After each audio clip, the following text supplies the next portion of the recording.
Here's a practice that I have put in place for myself. And I used to do it when I was operating with large teams, and I still do it to this day with my clients and with myself. I ask myself 3 questions every Friday at 2 o'clock. It's just in my calendar. I have this little standing time blocked appointment with myself. It takes 15 minutes, and I sit down with a pen and my journal, and I write responses to these 3 questions. What did I love about this week? What did I learn this week? And what's making me strong this week?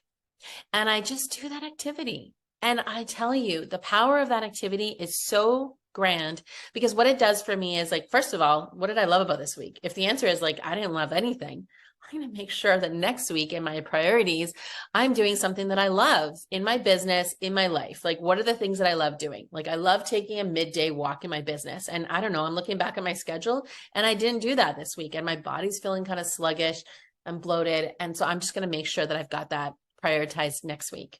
So that would be one way that I can help determine my priorities, is what did I love?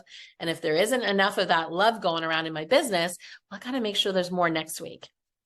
What am I learning? Again, same thing. If I'm kind of just feeling stuck and not taking action on anything, I'm going to get into that passive action, and I should be learning, I should be failing, I should be growing, I should be making shifts in my business and taking that massive action. So if I'm not learning anything, that would also be a sign for me that that should be a priority for next week. And then what's making me strong, right? Strong in my relationships, strong in my commitment to my goals, strong in my vision and my mission around my business.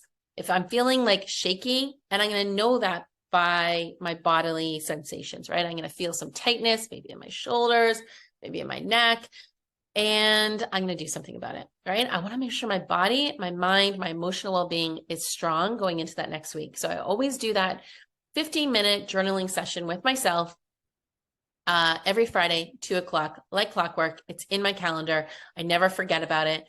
Even if I'm sitting on a ferry going over to Vancouver Island, it's something that I can just do really quickly on a quick piece of paper and a pen. I encourage you to adopt it and see what difference it makes in helping you set your priorities for the next week.